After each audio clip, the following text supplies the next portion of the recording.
안녕하십니까. 부산대학교 치과보존과 박정길 교수입니다.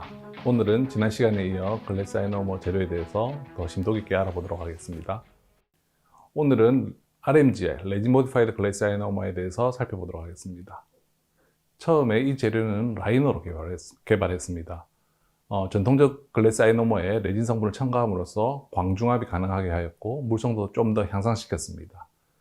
주로 레진 모노머로 해마가 첨가되어 있으며 레진의 광개시제가 포함되어 있습니다. 4에서 6%의 레진 세팅 반응이 일어나고 전통적인 글래스아이노머의 물성을 개선시켰습니다. RMGI는 불소를 방출하고 치아와 화학적으로 접착하는 전통적 글래스아이노머의 장점과 좀 더 강도가 높고 신미성이 좋은 복합 레진의 장점을 둘을 결합한 시도를 한 것입니다. 아울러 수분에 민감하고 경화 과정이 느리며 초기 강도가 떨어지는 글래스아이노머의 단점과 중압 수축에 의한 미세 누출 등의 복합 레진의 단점을 감소시킬 수 있는 재료로도 볼 수 있습니다. RMGI는 기존의 글래스아이노머의 구성 성분에 더하여 리퀴드의 레진 성분을 첨가하였고 광개시제 등도 추가로 첨가하였습니다. 세팅 반응은 두 가지 세팅 반응이 있습니다. 기존의 글래스아이노머의 산염기 반응과 레진의 라디칼에 의한 중합 반응이 함께 일어납니다.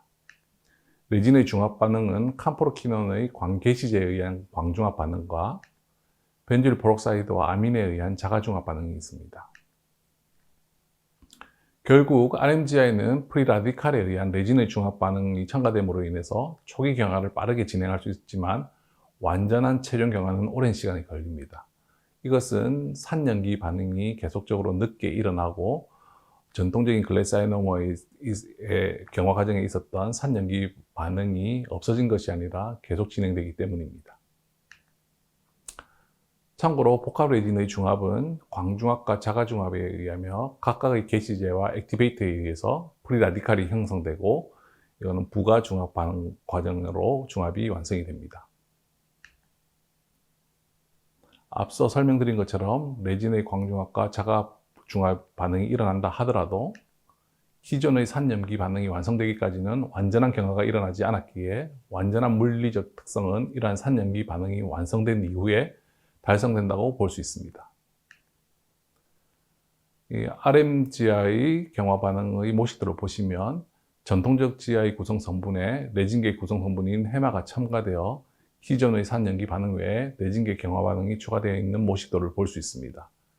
치아와의 접착은 전통적인 GI와 동일하게 치아의 칼슘 이온 등의 이온과 화학적으로 결합합니다. RMGI 경화 반응의 또 다른 모식도를 보시면 역시 중합 반응은 첫 번째 산염기 반응과 두 번째 레진 성분에 의한 광중합과 자가중합 반응이 함께 존재한다는 것입니다. 구조적인 관점에서 보면 전통적 글래스아이노머는 보이는 그림처럼 파우더 글라스 주위에 폴리애시드 체인이 이온 교환하면서 매트릭스를 형성하는 형태입니다. 반면에 RMGI의 경우에는 전통적인 글래스아이노머 구조 외에 빨간색 사슬로 보이는 레진계 폴리머 체인이 매트릭스 내부에 존재하는 것을 볼 수 있습니다. 이러한 폴리머 구조로 인해 글래스아이노머의 물성이 좀 더 개선되는 효과를 볼 수 있습니다. 또 다른 글래스아이노머의 변형된 형태가 메탈 모디파이드 GI입니다. 전통적 글래스아이노머에 금속성 파우더를 첨가한 형태인데 은 성분을 첨가한 것이 3M 제품의 케타실버와 같은 것이고 아말감 알로이 파우더를 첨가한 것이 GC사의 미라클 믹스 같은 제품입니다. 이처럼 금속 성분을 첨가하는 이유는 글래스아이노머의 강도를 강화시키기 위함입니다. 중합 방법은 정통적인 글래스아이노머의 세팅 과정과 동일합니다. 산염기 반응으로 경화가 됩니다. 글래스아이노머의 장점인 불소 유리도 마찬가지로 가능합니다. 하지만 전통적인 글래스아이노머보다 불소가 더 작게, 약간 적게 유리가 됩니다. 금속 성분이 이제 첨가됨으로 인해서 마모 저항성이 많이 개선된 재료입니다. 이러한 메탈 모디파이드 글래스아이노머의 사용처는 주로 코어 축조가 필요한 경우나 약간의 강도가 요구되는 와동에 사용됩니다. 하지만 교합력을 직접적으로 많이 받는 스트레스 베어링 에어리의 최종 수복물로는 사용되지는 않습니다. 프로비저널한 수복물에 사용될 수 있습니다. 글래사이노머 재료의 특성이 경화 반응에 있어서 산염기 반응이 그 기반이 된다는 것입니다. 이러한 경화 과정 중에 중요한 내용이 워터 밸런스가 잘 유지되어야 한다는 것입니다. 경화된 글래사이노머의 약 24%가 수분입니다. GI는 수분 섭취와 손실 모두에 취약합니다. 수분 균형이 임상적으로 잘 유지되는 것이 중요합니다. 빨리 오토 큐어되는 GI나 RMGI는 워터 밸런스에 덜 민감합니다. 글래사이노머는 세팅 과정 동안 수분 오염 또는 물 흡수가 일어나면 칼슘 폴리아크릴레이트 사슬의 손실을 초래합니다. 경화 과정 중에 계열화 과정에서 발생될 가능성이 가장 높고, 이러한 상태가 발생되면 트랜스루선시가 상실되고 물리적 성질이 나빠지게 됩니다. 반대로 탈수 또는 수분이 손실이 발생하게 되면 표면의 균열 및 연화를 촉진하게 되고, 이 역시 트랜스루선시도 상실되어서 신비성이 떨어지게 됩니다. 수분 흡수는 경화 초기 시에 많이 발생하고, RMGI처럼 빨리 경화되는 재료는 수분 흡수 정도가 조금 덜합니다. 수분 소실도 경화 후 장기간에 일어날 수 있고, RMGI와 같이 조기 경화되는 재료는 소실도 짧은 시간 내에만 발생할 수 있습니다. 이처럼 글래사이노머는 세팅 과정 동안 수분 밸런스 관리가 중요합니다. 경화 과정 중 수분의 오염을 방지하기 위해서 매트릭스를 사용하거나 바니시나 본딩 에이전트로 글래사이노머 표면을 보호하는 것이 좋습니다. 또한 최소 24시간 동안 피니싱 과정을 연기하거나 마무리 과정 동안 탈수가 일어나지 않도록 로우 스피드를 사용하는 경우라도 워터 스프레이를 사용하는 것이 좋습니다. 글래사이노머의 접착은 이미 말씀드렸습니다. 치아와 같은 미네랄라이즈 티슈에 화학적으로 부착됩니다. 확산 기반 또는 이온 교환에 의한 접착으로 갓 혼합된 치아의 폴리알케노익 애시드는 치아의 아파타이트에서 포스페이트와 칼슘 이온과 화학적으로 결합합니다. 상아질의 콜라겐과는 잘 결합이 발생하지 않으므로 약한 부착이 발생할 수 있습니다. 따라서 상아질보다 무기질이 풍부하고 더 고도로 미네랄라이즈된 범랑질이 더 강하게 결합합니다. 이온이 풍부한 레이어는 글래사이노머와 치아 인터페이스에서 발생됩니다. 치아의 하이드록시 아파타이트 결정에서 방출된 이온과 GI 파우더에서 유리된 이온이 추가된 결과입니다. 치아 구조에 대한 GI 화학적 접착은 절대로 떨어지지 않습니다. GI와 범랑질 또는 상아질 사이의 접착 강도는 적절하게 테스트를 할 수 없습니다. 화학적으로 접착한 계면은 분리할 수가 없는 것이죠. 간혹 글래사이노머가 와동에서 탈락된 경우를 많이 본다고 말하는 선생님들을 들은 적이 있습니다. 제 생각에 이렇게 보이는 것은 글래사이노머가 물성이 약하기 때문에 와동 계면 부위에서 글래사이노머 자체의 파열이 발생하고 이후에 마모에 의해서 글래사이노머가 보이지 않는 경우입니다.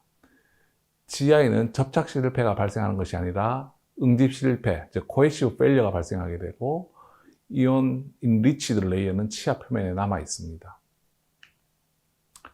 화학적으로 치아와 결합했기 때문에 치아와의 접착 계면의 강도는 측정을 할 수가 없습니다. 글래사이노머 재료 자체의 강도보다 이제 화학적으로 붙어버리는 거죠. 그래서 재료 자체의 강도보다 높습니다.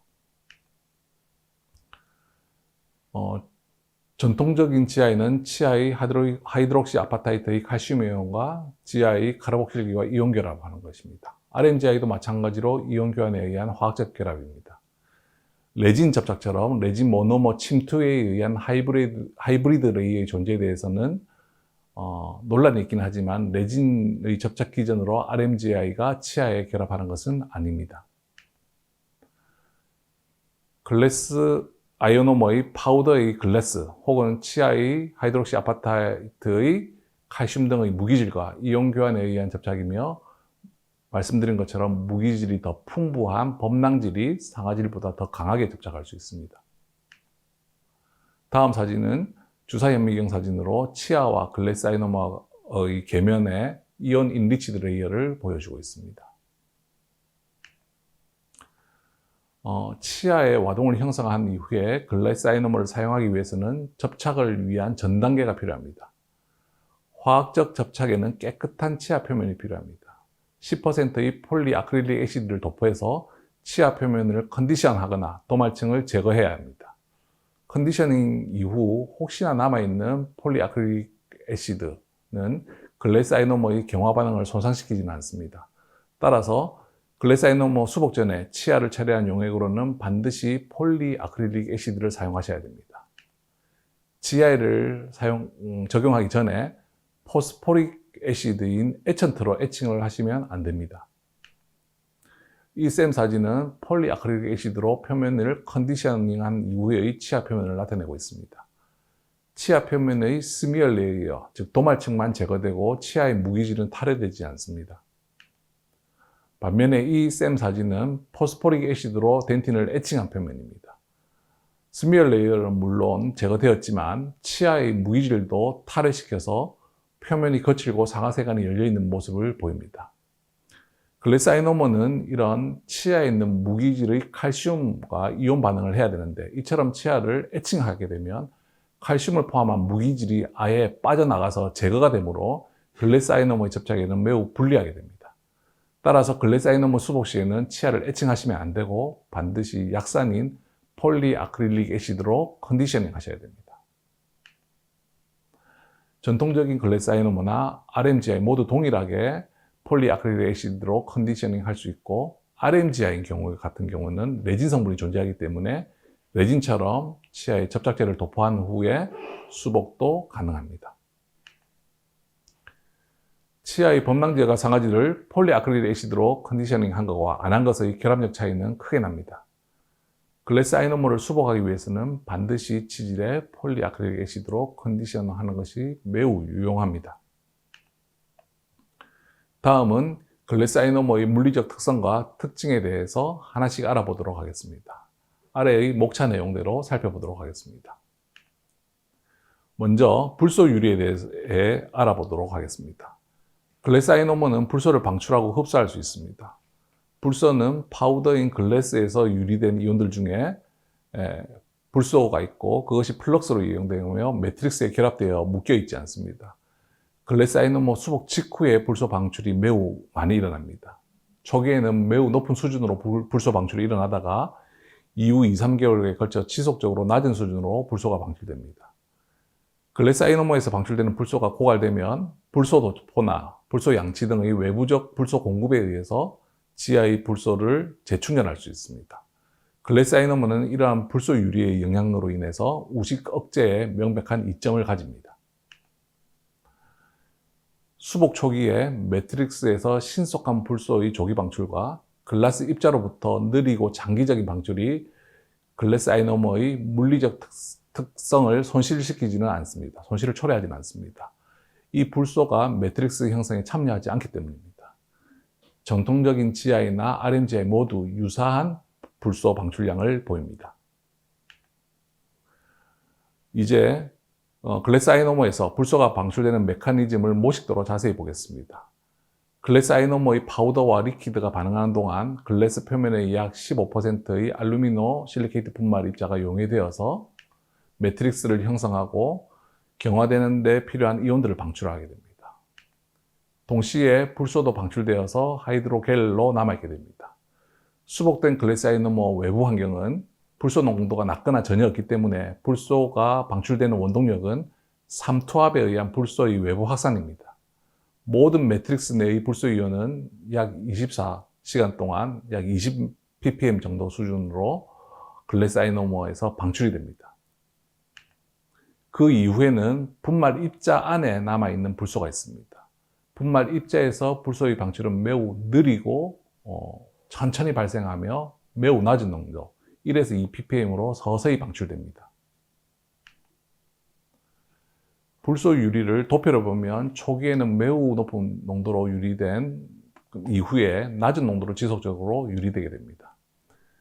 글래스 아이노머의 특징 중에 유용한 것이 불소의 저장고로 역할을 할 수 있다는 것이죠. 불소 도포와 같은 국소적인 불소 공급에 의해서 글래스 아이노머가 이 불소를 재흡수하고 또 다시 재방출한다는 것입니다. 불소는 타액에 남아있을 수도 있고 치아의 재강화의 과정에서 매우 유용합니다. 수복물 주위의 치질에 매우 유용하게 되는 것이죠. 범랑질 마진에서 최대 7.5mm 정도 수준까지 유용한 영역으로 간주됩니다. 불소 그 자체가 세균의 대사에 영향을 미쳐서 세균의 산분비를 감소할 뿐더러 세균의 성장도 억제하게 됩니다. 하지만 이와 같은 불소의 역할에 대한 의구심을 가지고 그와 반대되는 연구들도 있습니다. 우리가 우식 감소에 관한 불소 방출의 효능을 테스트를 하려면 잘 디자인된 연구 계획이 있어야 됩니다. 근데 이것은 매우 어렵습니다. 왜냐하면 이러한 장기간의 임상시험의 문제는 실험한 물질의 효과만 관찰할 수 있도록 나머지 환경을 다 배제해야 되는 것이죠. 따라서 나머지 환경, 우리가 음식이나 음료나 식수나 칫솔, 치약 이런 데 존재하는 불소를 다 배제해야 됩니다. 이렇게 조절하는 것이 매우 힘들었기 때문에 20, 30년 동안 모든 연구자들은 글래사이노모에서 유리되는 불소가 충치 예방 효과를 제공해야 한다는 주장을 하면서도 이것을 일시적인 증거에만 의존했습니다. 1990년도 중반 이후에 몇몇 치과 의사들에 대한 설문조사에서 보면 글래사이노모 수복물이 실제로 아말감이나 복합레진과 비교해서 2차 우식으로 재수복하는 경우에 별 차이가 없다고 보고하게 됐습니다. 하지만 현재의 지식 수준에서는 불소의 항우식 효과는 증명되어 있고 다른 수복 재료보다는 항우식 효과가 가능성이 있다고 이론적으로는 받아들여지고 있습니다. 불소 효과에 대한 부정적으로 연구한 근거는 다음과 같습니다. 위의 그림에서 표에서 녹색 글자 옆에 있는 점선은 원래 매트릭스에서 용출되는 불소의 기여도를 나타냅니다. 노란색 글자 옆에 이 점선은 느리고 장기적으로 유리되는 글래사이노모 입자의 불소 기여도를 나타냅니다. 빨간색 선은 글래사이노모에서 방출되는 전체 불소를 나타냅니다.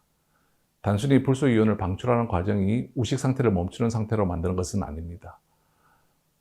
국소적으로 치아 인접 부위의 불소 이온 농도가 높아야 됩니다. 이 농도는 인근 박테리아를 죽일 수 있을 만큼 충분히 높아야 됩니다.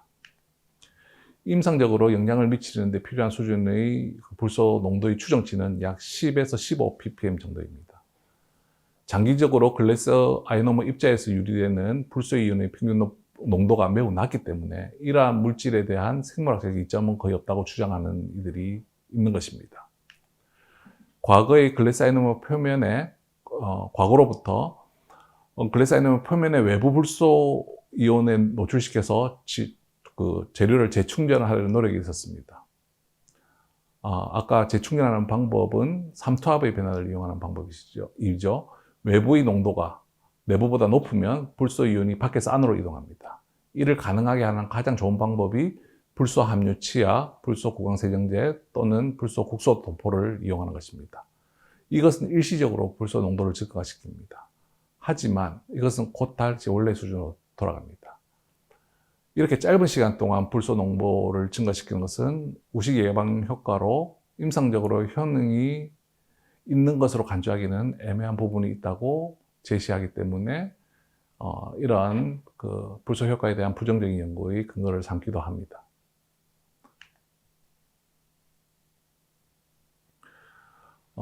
불소 유리 재료에 대해서 임상적 유용성에 대해서 논란이 여전히 있지만 타액 감소증 환자의 임상 증례 같은 데서 보면 여전히 우식 감소에는 효과가 있다는 연구들이 많이 있습니다.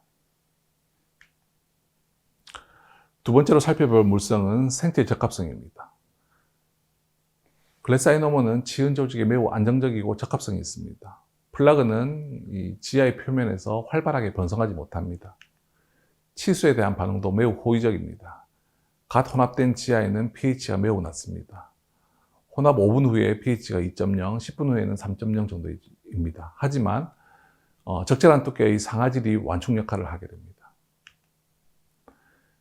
글래사이노모의 입자가 큰 분자이기 때문에 상아 세간을 투과하기는 어렵고 남아있는 상아질의 두께뿐만 아니라 상아세간 액도 완충작용이 있기 때문에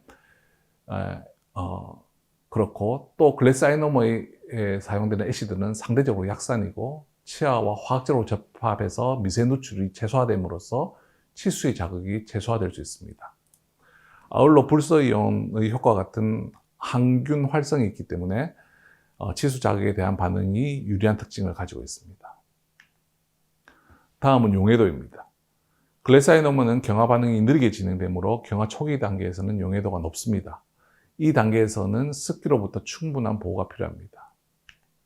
외부 불소의 도포에 사용하는 APF겔은 pH 3 정도의 산성 성분을 가지기 때문에 글래사이노머 표면을 손상시킬 수 있습니다. 애시드가 분말 글라스 입자를 부분 용해를 일으킵니다. 따라서 애시드의 산성 성분은 글래사이노머의 표면의 용해를 야기할 수 있습니다. 최적 변화입니다. 글래사이노머는 세팅하는 과정 시에 약 3%의 수축이 일어납니다. 하지만 경화 과정이 매우 천천히 느리게 진행됨으로 인해서 재료 자체의 흐름에 의해서 보상이 됩니다. RMGI는 광중압을 동반할 경우에 광 활성화 시점에서 약간의 수축이 발생하며 후속 수축은 천천히 발생합니다. 이것은 복합 레진의 수축 정도와 비교할 정도는 되지가 않습니다. 따라서 글래사이노머의 최적 변화는 크게 문제가 되지가 않습니다. 파절 저항성입니다. 글래사이노머는 약하고 강성이 부족해서 부서지기 쉽습니다. RMGI는 정통적인 GI보다는 강하지만 복합 레진보다는 훨씬 약합니다.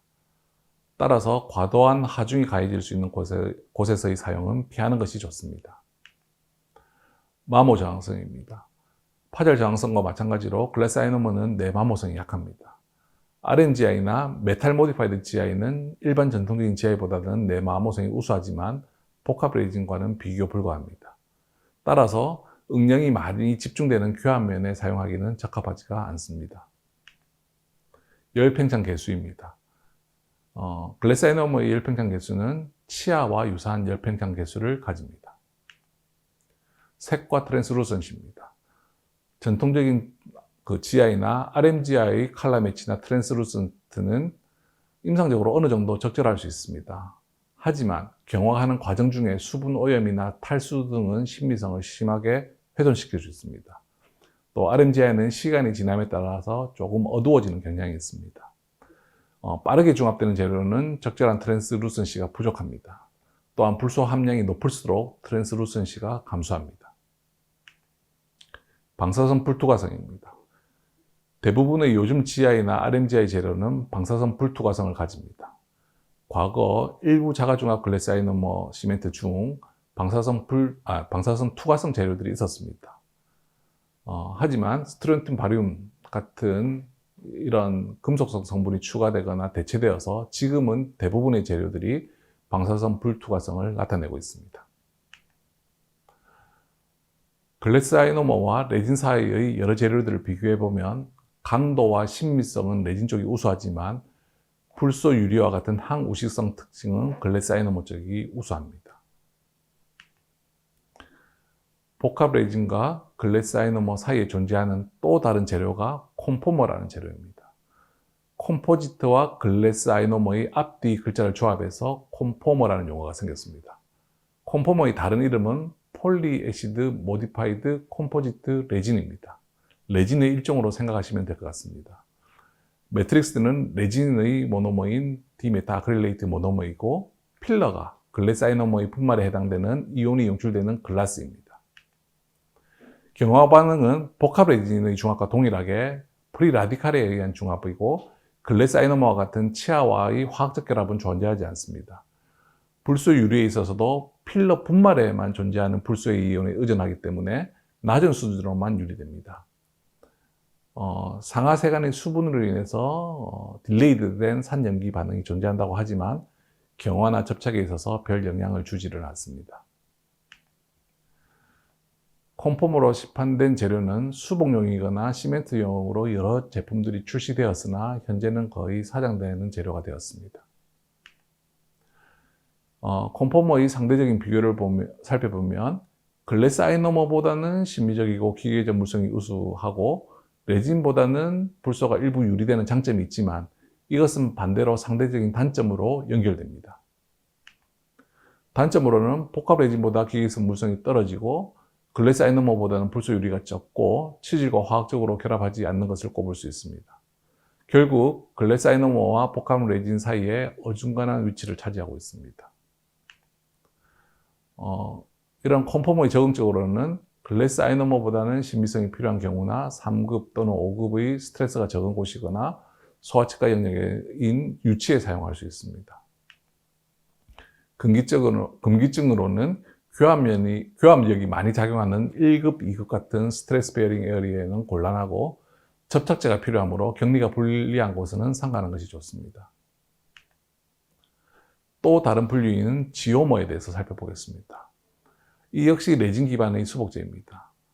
이미 경화 반응을 거친 글래스 아이노머 입자를 필러로 사용합니다.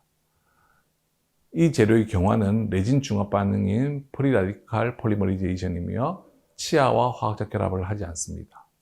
이 재료도 일부 사용되다가 점차 사라지고 있는 재료입니다. 자, 오늘은 글래스 아이노머 재료에 대해서 그 물성에 대해서 조금 더 심도 있게 알아봤습니다. 잘 이해가 되셨나요? 궁금하신 내용이 있으시면 채팅창으로 작성해 주시면 답변 남겨드리도록 하겠습니다. 다음 시간에는 글래스 아이노머 레스토레이션 파트 3가 방송됩니다. 경청해 주셔서 감사합니다.